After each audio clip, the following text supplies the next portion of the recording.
Hello, everybody. Welcome along to immediate match reaction here on the Rangers Rabble as Rangers yet again fail to win when it really counts.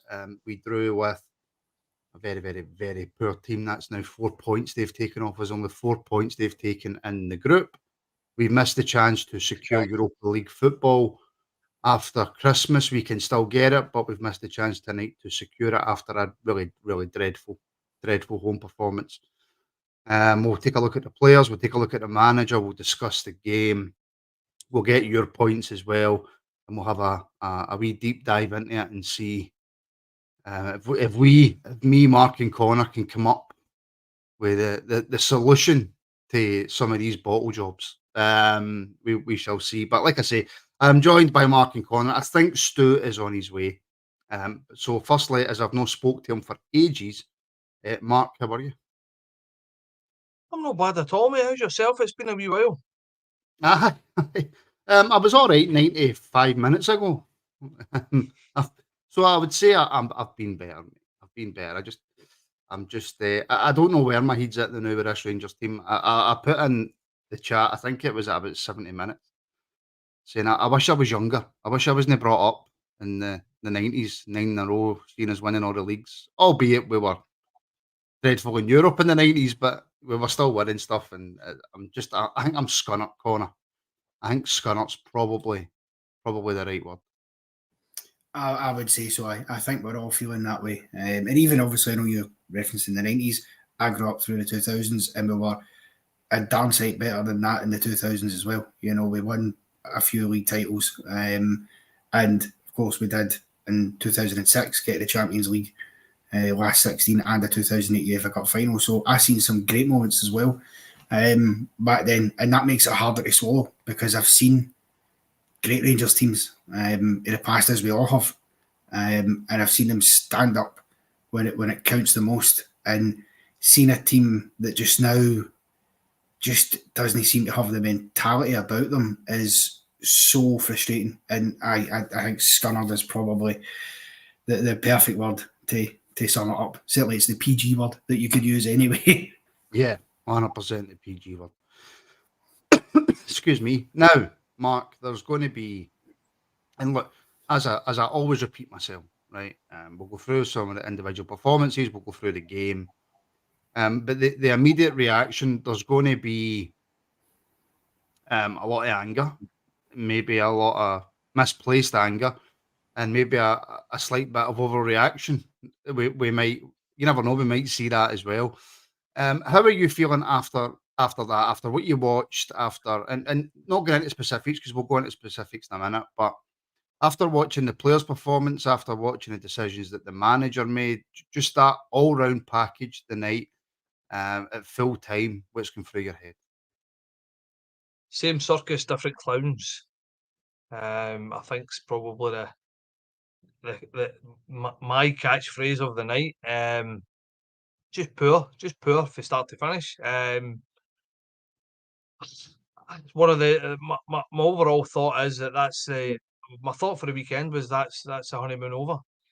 That's a honeymoon period done and dusted. And these players that Clement's got a tune out of over the last 5 weeks are just resorting to type. No, really, and it's no any sort of great surprise to the majority of us because that's how they get billed a sack. So, like I said, we're these guys are all right. We've had the new manager bounce, but that's well and truly done now. So, where do we go now? What's our next step? How do we improve this team? How do we get them fired up? I don't know. I don't know is a quick answer. Watching that, I'm bereft of any sort of ideas. I just, I said, I don't know. Obviously, we'll get into it a wee bit deeper, but for me, Lammers was non-existent. All right, I don't think Cantwell had his best game, but I did look at Cantwell, and there was a shot of him, and one of his legs was quite heavily strapped up. I don't know if any of you's noticed that. It was pretty heavily strapped up, but for me, that's no excuse. If he's fit enough to go on a park, he's fit enough to play. But for me, I would have took Lammers off, moved Cantwell in one, and brought McCausland on. Oh yeah, and we've all come to that. And I wanted to mention something about when Lammers was coming off as well, but I'll wait until we get to that to mention it. Because even though, you know, listen, Lammers, I hate to severely criticise Rangers players. It's all right having a go, you know, once or twice if they've not played well in a game, but Lammers is just rubbish. And no, I'm contradicting myself because nobody who plays professional football is then by de facto rubbish because they're a professional footballer. But he's not good enough. He's not good enough for this Rangers team. He's hopeless. It's just depressing. It's just depressing me, Connor. I don't even know where I'm going with this, but I'm going to be saved by Led Zapaldo because Led Zapaldo is a fantastic member of this channel, and he always contributes as well. And he's put another super chat in, and I'll take this point to you, Connor. The amount of poor moments of quality, which broke down chances and attacks, was stark tonight. Conceding a goal in Europe is disappointing, but attacks breaking down in the halfway line is frustrating. And that's exactly it. It's exactly sums it up, really. There were far too many moments that we were absolutely not good enough in the final third. There were times where it started off well and you thought, right, something could be on here. Go do something. You know, whenever we picked up the pace, we did look like we were going to cause them trouble because they don't have a great defence. You know what I mean? This isn't like they were parking the bus and you're having to battle your way through here. There was chances there to be had and we didn't take advantage in any of those situations. I mean, you had, I think at one point, Sima does a lovely piece of play to get past his man in the space and into the box, and then his touch when he gets in the box is diabolical. You know, it just completely takes himself out of the game with the touch and has to then revert back and play the pass and they're back in. And it happened time and time again. And for me, part of it as well comes down to it's too many passes as well for my liking at times. It's too many because when there's moments where we can put a ball in the box and it's, oh, let's cut it back and pass here or do this or do, you've got to, you know, when you're doing that, you're just allowing them time to settle back in. I mean, it's all in front of them. It's easy for them to deal with it. And it just wasn't good enough. And sadly, it came for, you know, a lot of it came for the usual suspects in terms of the poor distribution. Lammers, who you mentioned, who was brutal with his distribution again today. But not just him, you know, Cifuentes for me, you know, I said in the build-up, we've not seen a lot for him, so it's hard to be overly critical. And I do think that, you know, he deserves, you know, a bit of slack in terms of another chance because whether he should have been starting 2 games in a row, that's up for debate. But he certainly shouldn't have got 90 minutes because he was first 20 minutes of the game, he was appalling. Every time he got the ball, he lost it. He couldn't do it with it. He's trying. At one point, they're backing off, and you're thinking, right, run into the space and have a dig because that's what you should do in that situation. And he's tried the impossible pass into Danilo that was never going to make it to him because there's 3 defenders in the line. You know, he's not trying to put that pass behind Goldson, Balogun, Davies, or Suter. You know what I mean? They will defend that. And unfortunately, you know, we just couldn't do it. Even at moments again, the second half, McCausland, I thought, come on and done really well, scores a great goal. But even he, after that, was quite wasteful with moments. You know, there's a chance where he's put in, which is probably the best chance we create in the whole game. And you're thinking he's got to shoot on his right foot first time. It might not be strong foot, but he scored his first goal with the right one. He's got to just ping it back across goal. Instead, he cuts back in, almost loses it. I actually think if he goes down, ironically enough, if he goes down, he probably gets a penalty. And the irony... Do you know why he hasn't went down there, Connor? Well, because of another game. Because he dived in a previous game. That's why he's not went down. Which is a shame. But on the point, and we'll come back to Ross, right? 100%. He scored a fantastic goal. I think he had maybe 1 or 2 chances after that, and then he went quiet. But the reason that he went quiet after that was because everybody in that team was waiting on him to do something. A young boy who's coming into that team and has had little to no first team experience. and they were expecting him to do something, and he was getting no support off Tav. He was getting no support off the front men, and he was getting no support for the midfield. It was a case of, right, Ross, what can you do? And for the team that we've got, we should not be putting that on a young boy. He's coming out to try and help the team, not be the team. But we'll come back to that. We'll absolutely come back to that. Mark, first half thoughts. Their goal. I mean, I know Goldson's out, and I know that Davies is coming back into the team and he's not played much, and Souttar's come back from injury, blah, blah, blah. Try and think of all the excuses under the sun you can. But that's 2 games in a row now. We've conceded a Sunday league goal. Yes. There's no any excuses for that. That's, for me, that's absolutely abysmal. Terrible schoolboy defending. That's 2, like you said, 2 games in a row. Big long ball over the top, and I just don't know. I can't. All right, Souttar gets caught underneath it. Who's fucking Davies then? Why is Davies not covering that? Why is Davies as a centre half no anticipating? In his brain, he should be saying, right, I'm anticipating him missing that, and I'm going to cover, and he never. And professional footballer, for me, that's schoolboy stuff. For me, you've got to, as a centre half, you've got to anticipate the worst case scenario and try and cover that worst case scenario. And he's never done any of the two. He kind of caught in no man's land, and then it was a foot race, and he was never going to win it. The boy cut across him. Don't get me wrong, good finish, the boy. Boy done well. But that's schoolboy stuff. That splitting 2 defenders with a long ball, and then it's a foot race. They've got to be better than that. I mean, even as I said, against Aberdeen as well, exact same thing, and none of the 2 defenders done the exact same. Nobody anticipated worst case scenario, and nobody covered. One get caught under the border, or one get caught ball watching and went, and by the time he'd switched on, the boy was away. Just not good enough for me, and it shows you the weakness in these centre halves that we've got. We need to spend money on this defence. For me as well, obviously when we're going to talk about it, Tavernier too slow. Barisic, all right, you can put a good ball in, but what else does he do?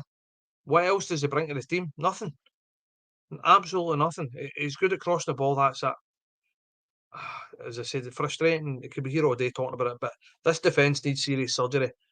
It's just schoolboy stuff. It really is schoolboy stuff. It's embarrassing, actually. It's quite embarrassing. Stu, welcome. How are you, my friend? Yeah, well, a bit disappointed, but yeah. Well, we've already kind of heard Mark and Connor's thoughts, so give us yours then on that game. How you're feeling. I'll get to Scott in a wee minute, and again, Scott's another great supporter of the show as well. I think his super chat might be along the same lines as your thoughts, but give us them, Stu. yeah, I thought Clement got it wrong tonight. In the lineup to start with, and then in the use of substitutions, not just the substitutions, but the use of them. You know, we have 3 stoppages to make subs, not including half time. We obviously don't make any at half time. To make 3 separate substitutions, obviously the one really early with Cantwell, which I think everyone would have preferred Lammers if you're going to take one of the 2 off early on. But maybe, I can understand that. I wasn't super angry at it. I can understand that we needed natural width out wide, and I think it worked as well to a degree. But apart from that, Matondo didn't really have an effect when he come on, and because of the way we made the substitutions, we then couldn't make any more. So we couldn't bring on a Roof or even a Dessers or, do you know what I mean, anyone else. So I think he got quite a few bits wrong today. That said, that team should still be good enough to go and beat anyone from Cyprus, and they've got 4 points in this group, and they've got all 4 points from us. They've conceded 10 goals, and we've only put 2 past them. It's a shambles. It really, really is. And listen, I'm happy because I think there was some good performance in there. And we played some nice stuff at times, and I think a lot of it was we just couldn't get that final ball off or the final touch. Bad decision making. It wasn't all bad, but it's still quite an embarrassment to have a team from Cyprus take 4 points off you in this group stage. And then again, does it come down to mentality that we could have gone top of the group tonight. All the pressure heaps on Betis. We can avoid a whole extra round where we play a Champions League dropout, and we just falter and fold under the pressure once again. It was just same old story of a lot of these players, and I think and I hope that Clement is really starting to make up his mind about a lot of their futures, because I just think that it's time's up for quite a lot of them at this point. Yeah, and I think it's right in a wee while that we speak about Clement as well, because again, excuse me, he's been given so much praise since he came to the football club, but you have to then point out when you think he's made a mistake, and we certainly will do that. But another great contributor to the channel, Scott Buchanan, all the way in New Zealand. That was brutal, gents, and I think that's Scott putting it mildly. My concern, the same as Mark, is the honeymoon looks over. Lammers and Cifuentes very poor, and we need to make changes in those positions. Leadership missing in the park. Agree, too much resting on McCausland. So, corner up. That brings us to kind of maybe mash up with a point that Mark made, and Mark said, look, there needs to be serious surgery made on our defence. Again, that's 2 games in a row that Cifuentes has started, and we'll touch on Lammers in a wee second. And that's again 2 games in a row where it's been identical performances in terms of, it's almost as if he thinks for the first 30 minutes that they're still warming up. He's not alive to anything. He doesn't read the game. It's as if he's passing with his wrong foot, trying to do a wee bit of training on his weaker foot. He's not involved. He's not, and it's a real problem for me, especially in big games like this tonight, because there are games where you maybe get away with that. If you're playing, for example, Dumbarton in the cup, you might get away with that there because of the quality you're up against. But for me, if you're a Rangers player and you're going away to Aberdeen, you have a chance to call back points in the league, with Celtic dropping points the day before, and then tonight you've got a big game at Ibrox, 50,000 sellout crowd there, expecting you to go and win and get yourself booked into the knockout stages of the Europa League, and it takes you half an hour to get yourself even anywhere close to being in the game and up for it. That's not good enough. You've got to be in and up for that from minute one. And Cifuentes, I don't know if it's an attitude problem, or a mentality problem rather, maybe with him as well.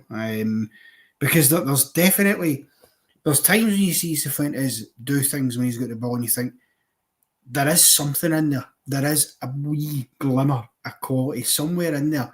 There's potentially a player, but for me, he's not mentally being in the right place. And I don't understand, and I know we'll come on to it wider earlier, but given the fact the performance against Aberdeen on Sunday, I can't see a solid case that you could have made for why he should have even been starting tonight. You could have made a case for bringing him on off the bench later in the game, certainly, but I'm not convinced he should have been starting, and then he proved that with his performance. It was dreadful for half an hour, and then he disappeared for the rest of the first half. He was completely anonymous, and then second half again disappeared. And anytime you did see him, it was usually to give the ball away. It's just not good enough, and it sounds a simple thing to say, but it's no. And I think maybe now Clement's seen enough for Cifuentes to go, he ain't starting at the weekend, because he's not earned a third start in a row. No chance has he earned a third start in a row. So that remains to be seen. But there's wider questions that need asking as well, though. I mean, I know Beale and that are gone, but how did we allow this dross to get brought into your football club? I mean, Connor, that's a show completely on its own, because we don't have the time to go into that, because we will be here all night.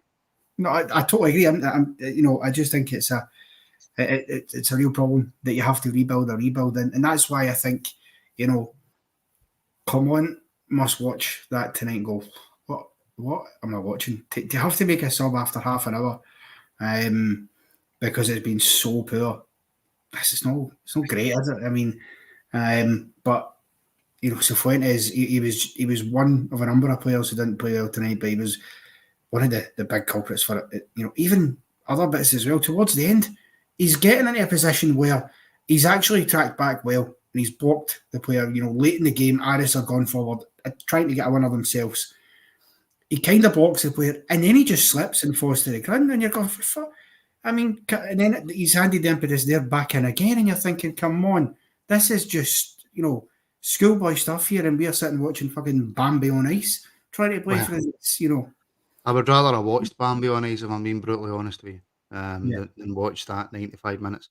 Led, I'm going to come to your super chat in 2 seconds, but Mark, I want to take another point for Scott's super chat, the point about leadership on the park. If there was ever a couple of games in a row that proved that we do not have leadership on the park, and I actually thought for good spells of the game, Lundstrom was having one of his more positive games where he looked a lot more in it. But in terms of the overall leadership in this Rangers team on that football pitch, there's none. Yeah, I think there's too many of them hiding. There's too many of them willing to let other people take control of the game. I think obviously just what Connor said about Cifuentes there, the only reason he got a game and got started the last 2 games is because we've not got any other centre midfields. Simple. Yeah. Absolutely simple. Unless you're going to play a young boy. So we never really had any options. I think that he wasn't very good in the first half.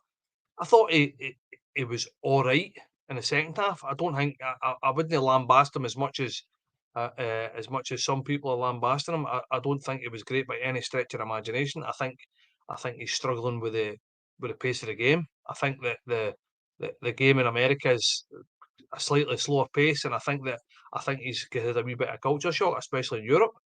But that's 2 games though, Mark, that he's done exactly the same thing. But he's then come into the game a bit later on and been better. So you would think that the second game he would have learned at least a wee bit for the first game, but nothing seemed to change. No, I know. But as I said, for me, it's a collective. It's no about one player or trying to single players out. And as I said, for me as well, I think that Cantwell was honking. I really do. I know that we all like Cantwell, and we all think he's a great player, and I'm one of his biggest fans. I thought he was honking, and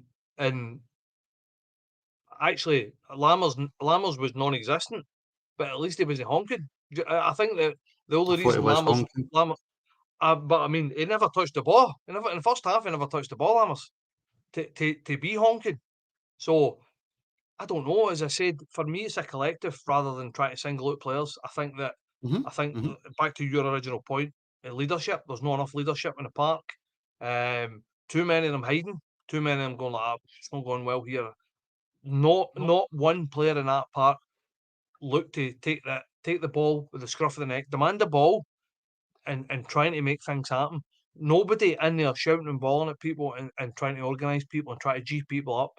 And I'm not talking about shouting and bawling and moaning at people. I'm talking about actually trying to encourage his teammates running about him. Nobody, no a leader, not one leader. And as you said, but I don't know. As I said, for me, you need to try and scout better.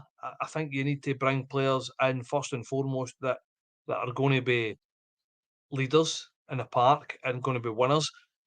Clement keeps going on about it. He's a winner. He's a football maniac. He's obsessed with winning, and this team's not the team for him if that's the case. Because I tell you what, there's not. I'm struggling to find one in there. I'm really struggling to find one in that team. Probably Butland is the only one, and he can't really affect the game. The only thing he can do is stop them scoring. It can't affect the game for us being in the front foot and moving forward, which is where we need somebody to be. But as I said, it's a collective for me. It's not good enough. Definitely not good enough. But back to the same as what I said earlier. These players are just resorting to type. Yeah. We've had our new manager bounce. For me, this January window can't come quick enough. I think that I was sitting with my boy watching the game tonight, and I said, as soon as I seen that they were going to take Cantwell off, my actual words, my comments to the boy was, that's the end of Cantwell's career. because I tell you what, he's that type of player that will not like getting pulled off in the 33rd minute.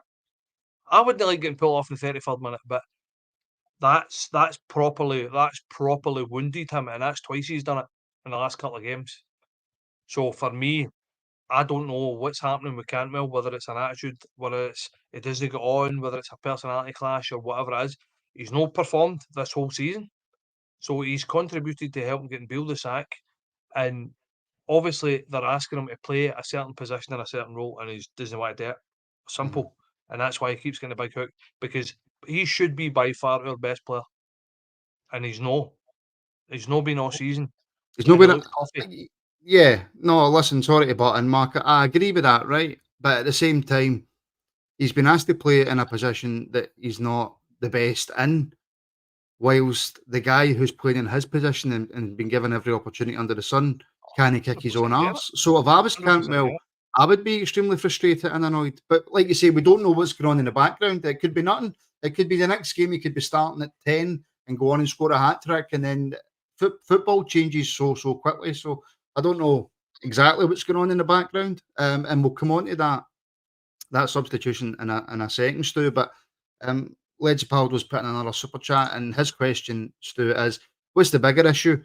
Conceding one or only scoring one? I think obviously he's talking in terms of what Mark and Connor were talking about in terms of a rebuild. I think they're both massive issues that we need to rectify. I think the defence is more of an issue right now, if I'm completely honest. I think as he gets his own players in and he can really start building his own style of play with his team, I think the goals will come a bit more freely, because I think we've got good attacking players. The problem is we sold the majority of our wingers or wide players. Matondo obviously has had a bit of a redemption arc, but he's not there yet, and he's obviously struggled with injuries. Seema's been our only sort of decent wide player, and again tonight he was playing like he was in the first few weeks when he joined us. He was just couldn't control the ball properly, couldn't get it out of his feet at times, and these games do happen for everyone. I just think it will click once he gets the right players in those positions. So I think bringing in natural wide players will complement what we already have. We have a lot of number 10s. Obviously, I don't think Lambs is the answer. I would prefer Cantwell there. I don't think we can get Hadji back this season, but I hope we do get him back for next season. And because every time I've watched him for Alaves, he looks pretty decent. So he can go there. So we've also got Tom Lawrence. So we've got plenty of players that can make things happen up top. We just need one or two to complement it. At the back, I mean, I don't know. We definitely need a couple of centre backs. I think we've got some good centre backs, but just the shirt's too heavy for others, and I think it's just not going to work. And I think the biggest glaring issue for me is the fullbacks.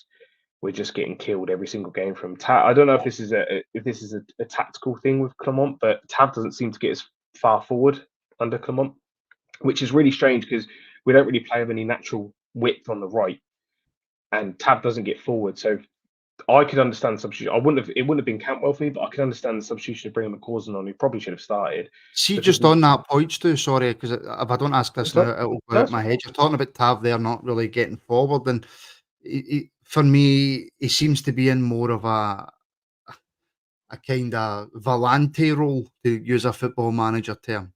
And he's been asked to pass a lot more, and his passing's honking, Stu. Awful. His passing is awful. Yeah, I even said in the chat as well that the weirdest thing I found tonight was he wasn't getting forward as much, but he was also out of position still whenever they came on attack. So I don't know where his position was most of the game. Yeah, his passing. It's not just the pass as well. Like his 5-yard passing for about 2 seasons now has been dreadful. But it's also these weird over-hit balls. And when I say over-hit balls, I mean like 30, 40 yards over-hit. Like they're not even going close to some of our players. There was one later on in the game that he cut inside, and yeah, not many moves, but he still passed it straight to an Aris player, like not even anyone else close. And then he's done like a Connor Goldson type, put his hands up and moaned at everyone else for it when it was his fault.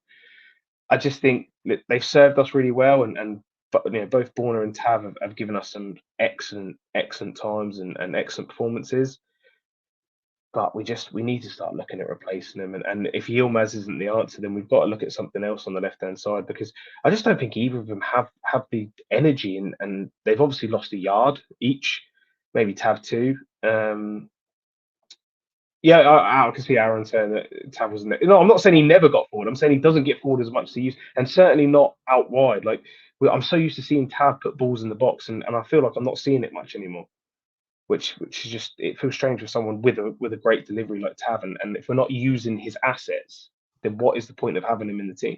And I actually found that strange too when McCausland came on, that Tav was more or less sitting off and just giving him the ball, wasn't really making the run past him, he support him or anything like that. It was just when we were talking about the way that Tav's playing, he kind of left McCausland stranded. Yeah, I think it wasn't just Tav. I think that was a common theme. I think I think Danilo was stranded at times up top. No one pressed with him. He was doing a lot of the hard work on his own. But yeah, like you said, Tav was not getting. At least Borna does get close to Seema, and he'll offer that support. Tav wasn't doing that. And again, this might be a tactical. I'm not blaming him for it. So I'm not saying it's his fault. Maybe he's been told not to bomb on down the right, and like that, like Aaron said in the chat, he is turning up in the box in more central areas.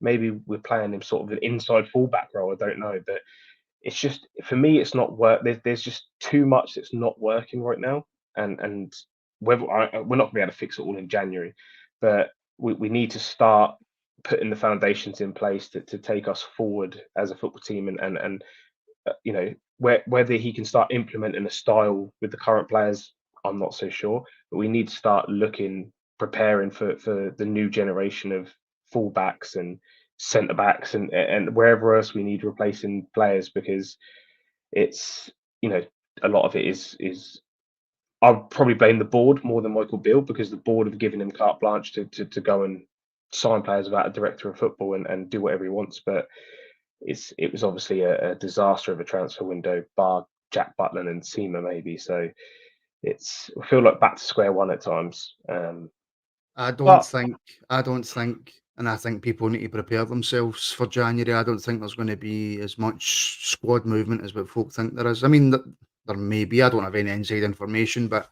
I don't think we're going to do a great deal in January. Anyway, trying to remember Andrew McDonald in my super chat as well. Thank you, Andrew. The manager does not fancy Cantwell, and I don't blame him. His attitude is stinking. There is a reason he's not playing in the Premiership. Right, Connor. Let's discuss the substitution then. 35, I think it was 35 minutes. The manager brings off Cantwell. He brings on Ross McCausland. It was obviously just a straight swap for the right wing, which was met with boos and gasps and people confused. Obviously, the majority of people were thinking, well, if he's going to make an early sub, like they were talking about in commentary, it's going to be Lammers, it's going to come off. Cantwell's going to move central, and McCausland's going to go out on the right. Obviously, we know that McCausland in the second half then goes on to score the goal, so you can say that the substitution he made was right, but was the substitution that he made right? Well, I think in terms of what McCausland brought, and you know, in the fact that he obviously scores the goal, without which we would have lost a second game in a row to Aris. And that hand, yes. However, it's who he's taken off that I think is the mistake. Because to me, I mean, I get the Lammers point, you know, could easily have been him. I think it had to either be that with Lammers, or it had to be Cifuentes coming off. And just the same as you say, Cantwell sliding into the middle, and then McCausland going out wide and filling that position. Because to me, Cantwell's always, you know, much better, much stronger through the middle than he is when he's out wide. And I just think that would have given us a lot more. So I do think he was wrong in that sub, because I'm not sure how you could have watched the first half an hour, 32 minutes, whatever it was, of that match, and determine that Cantwell was the one that needed to come off. Because although he didn't have a great game, I think he was better than Lammers, who, you know, as Mark says earlier, was fairly anonymous for most of the first half, and Cifuentes, who just didn't have a great half at all. So it could have been either of the two of them. And I think we do have to be honest and be critical here. You know, Clement can't be immune from criticism if he gets something wrong. nobody's sitting here, calling for his head. And of course not. That's just nonsense because we all still firmly believe in Philip Clement. Of course we do. However, tonight he got that one wrong. Did he get it wrong then, Mark? And look, I think we need to look at this logically. What's Clement's thinking then when he's obviously bringing on Ross because he wants more width and he wants a bit more pace? So why has he not then? If we all think it should be Lammers that's came off and Cantwell moved central, why has he chose to take Cantwell off? Is it because his part in the first goal maybe? He looked a bit lackluster. He wasn't tracking back when he lost the ball. There was a couple of petulant moments from him, and I'm thinking to myself, well, if I was a betting man, I'd be straight on the betting app because he's guaranteed for a yellow. Is it that he's got more faith in Lammers? Does he see something in Lammers that we don't? Why did he persist with Sam Lammers and take off Cantwell, who last season was one of our best players, if not our best player? What a question. I have no idea. No idea. Absolutely baffled why that's happened. I've no Baffled by idea the question or baffled by the manager's decision? Both. I've no idea. I don't know what he was thinking. I can see what Cantwell brings to the side. I can see what he brings to the team and the centre of the park. I can see what it brings to the team as a 10. I can't see what Lammers brings to the team as a 10. It very much. I said it earlier that Cantwell's flattered to deceive, but I mean, if he's flattered to deceive, I have no idea what it is Lammers is actually bringing to the table. Nice touch, good and a half turn, but then doesn't do anything with it. It's bizarre. It's almost like he's that bereft of any sort of a confidence that he's just shot to pieces. And I think that by playing him, you're just digging a bigger hole for the boy. I think that the boy needs to be took out the side for a good few games till he kind of gets over whatever it is mentally that's going on in his head. But for me, you need to play Cantwell as a 10. He's better central. He's not that good in the right hand side. But listen as well, he's obviously been told what to do. The game plan was you need to play X, Y, and Z certain way.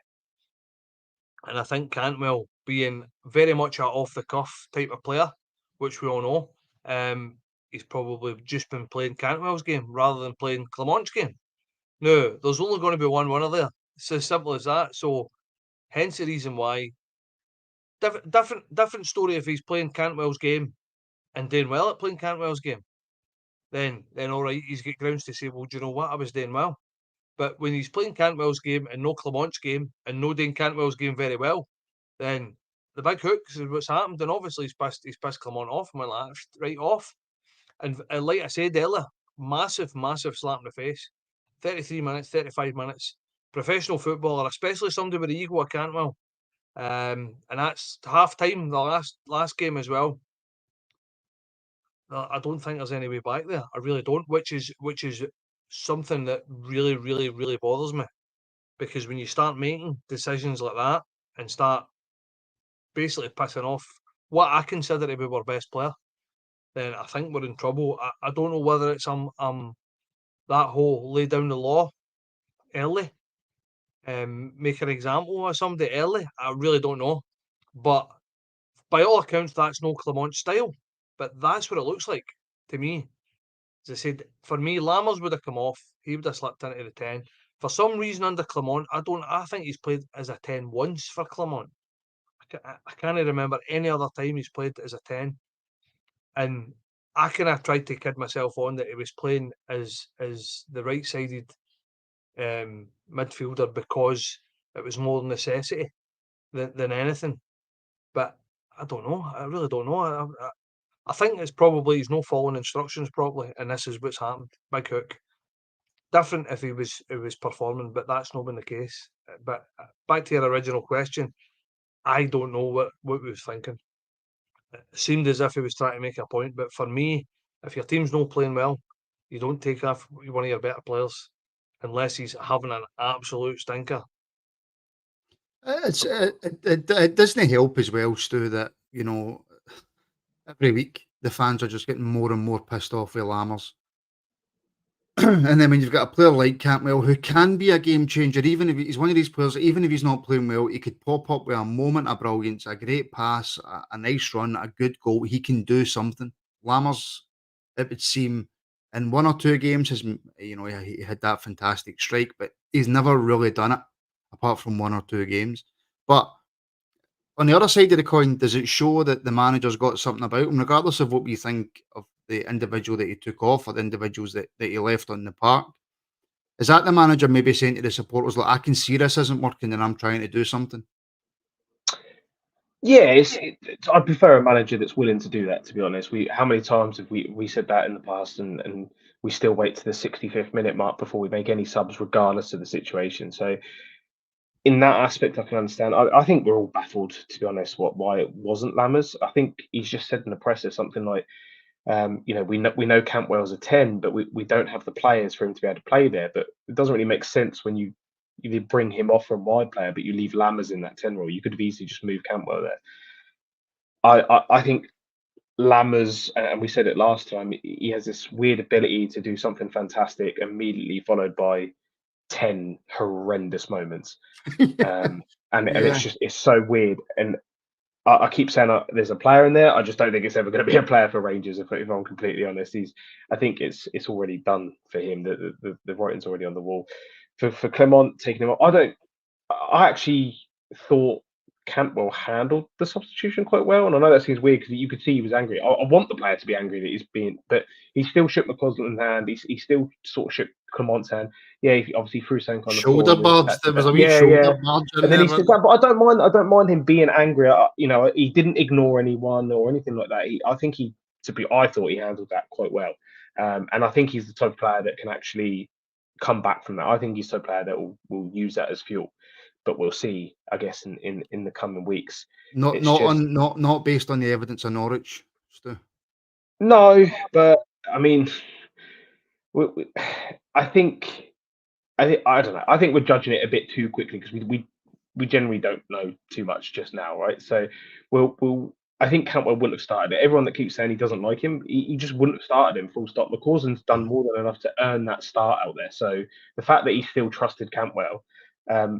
Whether or not he was annoyed at Cantwell, because it wasn't just a goal. He gave the ball away in good positions a number of times, as did other players.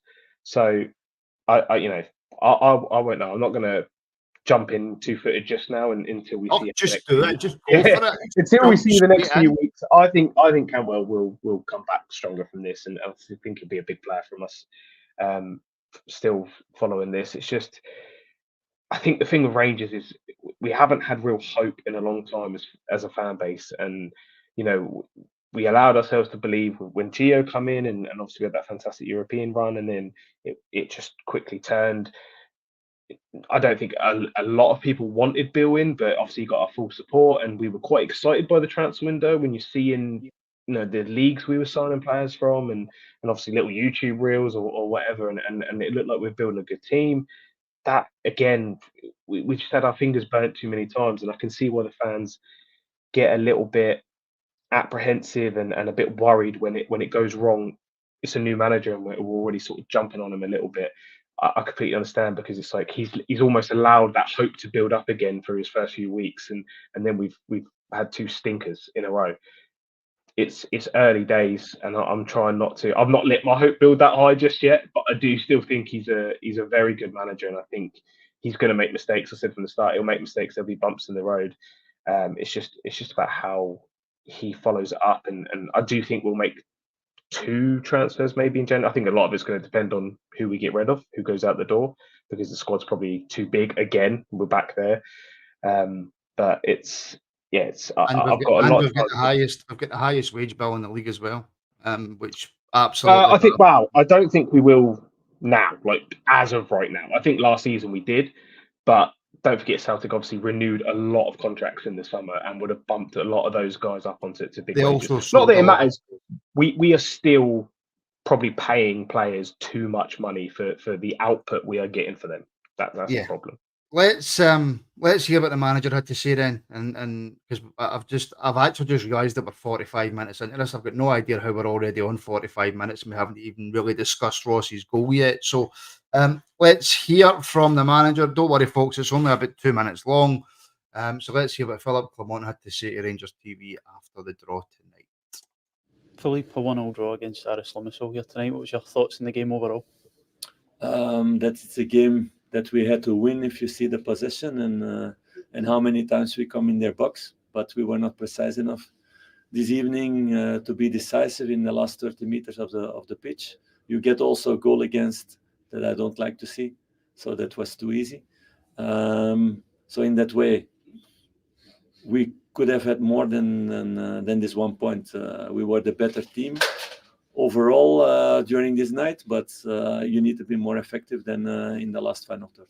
Yeah, how frustrating was going behind after the start that the side did make? Yeah, we started really well, and then they give one long ball and it's goal. So it's important then to switch directly and to continue what the team did, to react and try to score fast this equalizer. What we did also, but afterwards we had some chances, but not enough. And this is a game with the domination that you have on the ball. You need to be more precise in the last pass, in the last action, and we missed that today. What did you make of the response thereafter after getting the goal, and of course a special moment for Ross too with his first? No, it's for me not important who scores. It's good, of course, that a player comes in, shows why we made the change, because I wanted to have more depth and width on the right side. We were too much playing into the ball, and that suited them too much. So Ross did the things that we expect from the team. Yeah, and the draw means all to play for going into the final group game. How do you approach that one when it comes now? I think first the draw represents that we are sure of European football after the winter break, what is a really important thing. So that's something we cannot forget. And we play the last game to be group winner also. So challenging game to look forward to play against Betis. I love the in-depth questions from our TV. You really get you get a sense of all the stuff that you want to find out, don't you, Mark? It's I thought I would just come to you as you were taking a wee swig of your tea there. But do we take anything for that? I mean, it's hard to take. So it's the club channel; they can't exactly ask invasive questions. But was there a wee hint in there about Cantwell? Sounds like it to me. Like I said earlier, so obviously he's told him to play a certain way and he's not done it. So hence the reason why you get a big hook. As I said, for me, I don't know whether it's laying down a marker, making an example. I don't know, but for me, I don't think there's much good going to come out of him and Cantwell being at loggerheads, or him having sly read between the line digs at Cantwell, or Cantwell getting big hooked at 33, 35 minutes. Well, apparently he said good to TNT Sports that Cantwell wasn't staying wide. Well, so that's it in a nutshell, isn't it? He's not doing what he's told. So you're not doing what you're told. You're a loose cannon. You're not going to play. I know, it's quite ruthless, really, isn't it? Connor, believe it or not, there is a positive to take from tonight. Ross McCausland comes on. Obviously, didn't get his goal until the second half, but at least he got a fucking goal. Just get his new contract. Played really well for Northern Ireland. Came on, scored a really good goal. So fair play to the young lad, even though the manager's not really, hyping up that praise for him there. No, it would have been nice for Clement. Sorry, Connor, did I disturb your fucking 11 o'clock meal there? No, it was just at the time he came at me, a lump came in my throat there and nearly coughed. So, but we're good. Oh. No, I'd have liked to come on to maybe have praised him a wee bit more, because that is a big moment for him. It's his to me, it's his second goal, because he was robbed at Livy. That goal should have stood, and I think we all know that. But aside for that, your first goal in professional football, for it to come in a European night at Ibrox, I mean, that's the sort of stuff that all us as Rangers fans would have dreamt. Would have dreamt his Wayne's in the backyard and kicking a ball, but Still dream that I'll do it now. Well, I mean, listen, you've got a chance with some of the players, I tell you. No, you know, so it is a brilliant moment, and I'm delighted for him. And he took it really well because, and I think Ali said it in commentary, and he was right. The actual pass to him isn't the best pass in the world. He still has to do a wee bit with it because it's just slightly behind him, but he takes it well, gives himself that wee pocket of space, and you know, nutmegs the defender, and you know, in the process as well, off the post and in. It's brilliant. Piece of finishing for him, and it was something that we hadn't really done enough of in those areas because we had a few moments running about the edge of the box and we just weren't really getting the shot off when we had the space. Like Cifuentes earlier had a bit of space that had opened up for him and doesn't shoot. So it showed a real maturity for McCausland as well to do that. Look, he had some erratic moments in the game as well. Of course he did. He wasted a few things. But he had a big chance to get a second on the night, which he didn't take, and that's unfortunate. But for me, to put him in there as a 20-year-old and ask him to come in and try and do something in a game as big as that, with the pressure on and the fans being on everybody's backs as well because of how poor it's been to that point, you know, it would have been easy for him as a youngster to have crumbled, and he didn't. And I think we've got a real good player on our hands here if we can just keep nurturing him and keep maturing him. There's aspects of his game, some of his decision making at times has to improve, but you're going to get that with a young player. It's the chance you take when you put them on. You'll get moments of brilliance and you'll get moments of just that will infuriate you. But for me, it was a real bright spark, and it was, you know, the real positive moment of the game for him to come on and get the goal. I'm delighted for him because I think it's no more than he deserves for how well he's been since he came into the squad, to be perfectly honest with you. And can I just say, by the way, a big thank you to everybody tuning in. Obviously, we've got a lot more watching this reaction than what we normally do have watching our reactions. Unfortunately, that seems to happen when we have a negative result. But thank you all for tuning in. If you haven't already, then please do subscribe to our YouTube channel. If you're watching on YouTube, give the show a like. If you're watching on Twitter, give us a follow. Give us a like and a retweet. If you're watching on Facebook, give us a share, give us a like, and give us a follow there as well. All the links for such are in the description as well. And we are sponsored by NordVPN.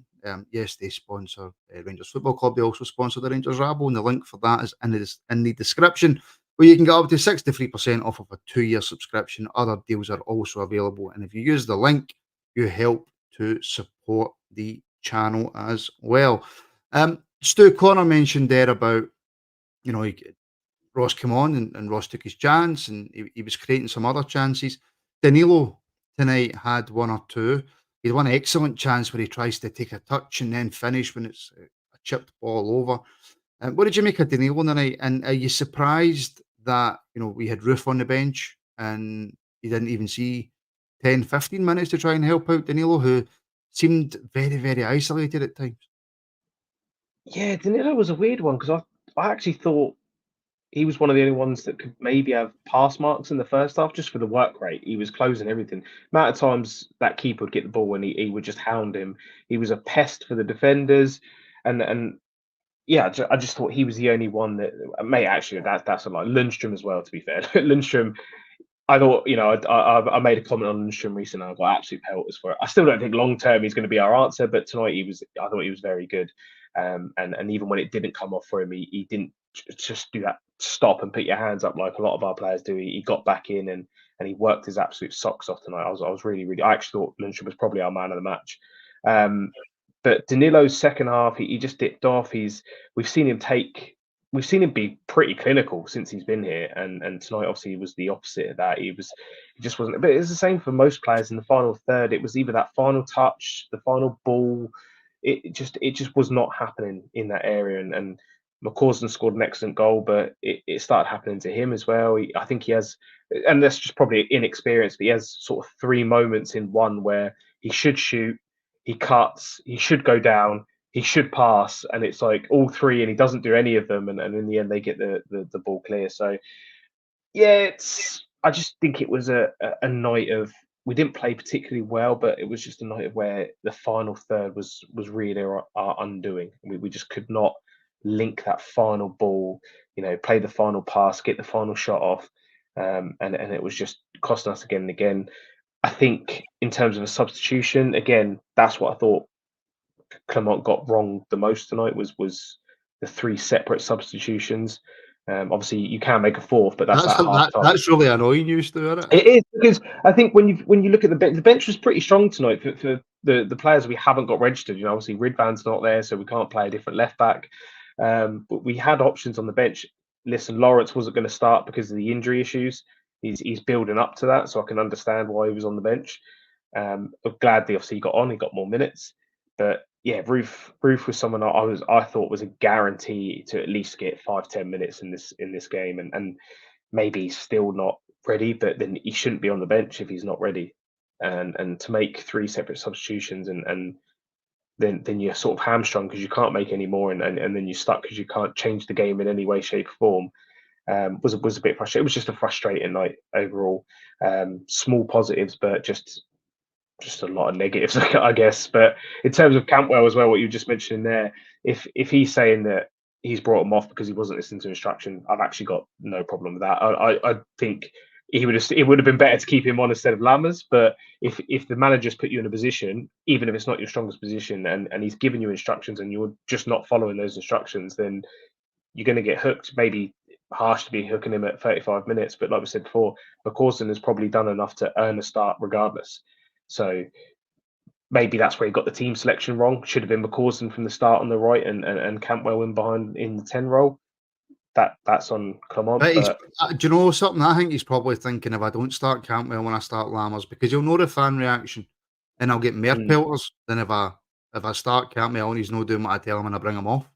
I'll get more pelters if I don't start him and we don't get the right result. But we are very, very quickly running out of time. We are back tomorrow night at 7:30, by the way, but we'll have a chance to zone, chill, then go back over the game and, of course, look ahead to the weekend. But, Mark, then, just wrapping up with this, in terms of the Europa League, then, obviously, we are second in the group. We go to Seville, which is not one of the happiest places I've ever been to. But we go there to face Betis in the final game. It's got the feeling of, and I hope I'm wrong because I want us to be in the Europa League after Christmas, but it's got the feeling of, with the way that we're playing, although 2 weeks is a long time in football, that we need to go there and win. Otherwise, it's Conference League football. How are you feeling then about the final stages of the Europa League groups? I think it's a big ask, a very, very big ask, to go over there and win. Not impossible, but I think it's a big ask, especially with the way this team's playing. No, I think it's Europa Conference for us. I think that's the way I feel now. That's the way I feel now, Mark, and I hope I'm wrong, but it's the way I feel. Well, as I said, nothing's. I mean, has anybody looked at what happens if we draw with them? If we draw with them, is both of us through, or does that all go back down to the? We'd still Sparta win, we would be out. Aris would still need to take something off his Sparta. Yeah. Which, to be fair, if they actually turn up, not going to happen, Connor. That's not going to happen. Well, it's not impossible for us to win. It's equally not impossible that Sparta could slip up. See, honestly, I'd rather go over there needing a win, and then we know we need to do. So we just go and try and do it. I know, but had we won the night, then it wouldn't have mattered. No, I know, but that's. It is what it is now. That's done and dusted now. We need to move on, look to the future, look forward. So Aris can still finish ahead of Sparta, by the way. They said they were completely out, but they're 3 points behind them, and it would go on a head-to-head record. Head-to-head, isn't it? But they're playing them. I know, but even if they, what was the score with Sparta? I've no idea. To be fair, they might have got absolutely. It was 3-2 to Sparta. Oh, right, was it? So if Aris were to beat them, say, either, well, they bet them 3-2 and they go down to straight goal difference, so 2-0. Anyway, look, this isn't a Sparta Prague podcast, right, lads? Let's wrap that chat. Very quickly before we go, Craig Williams with a super chat to end the show. Thank you very much, Craig. Connor, I'll take us to you, and I will ask you to streamline your response. The lack of urgency in the last 20 minutes was pathetic. Aye, it was. Too many balls getting passed backwards, quite frankly. And as times go on, you're thinking, where's the urgency here? We need a goal. You know what I mean? This is to get us through, and it didn't seem to come. And you could see the crowd getting more and more annoying and anxious. And I think even once it got into stoppage time, we spent the majority of it playing the ball backwards into our defence. The only time we tried to get forward was, I think, was it Suter or Davies? I think it was, pinged a fairly decent sort of Goldson-esque diag to Tav, and unfortunately didn't pay off. But it was a lack of urgency. But I think at that point, if I'm honest, I think the players had all but accepted that all they were getting tonight was a point. So, unfortunately, it is what it was. Unfortunately, you're correct. Okay, folks, that will do us tonight. Thank you so much, everybody, for tuning in. I think at one point we had like 1,500 people watching, which is mental. Thank you very, very much. My thanks to Stu, Mark, and Connor as well. And remember, folks, if it's your first time watching us on YouTube, give us a subscribe. And if it's not your first time watching on YouTube and you're already subscribed, make sure you hit that like button. If everybody who's watching on YouTube, which I believe is around about 1,100, if you all hit the like button, this will be shared throughout the YouTube atmosphere, or whatever, I don't know what you want to call it. It'll get shared anyway. And make sure you check out our sponsors, NordVPN, in the description. As well, so thank you, everybody. We're back tomorrow night at 7:30 right here on the Rangers Rabble YouTube channel. I'll be in Aberdeen watching Aberdeen against Dundee United, and then hopefully, and people who watch regularly will know why I say hopefully, I'll be in Renfrew on Saturday, watching Dundee United again. It pains me so much. So anyway, thank you folks for watching, and we'll speak to you all again very, very soon.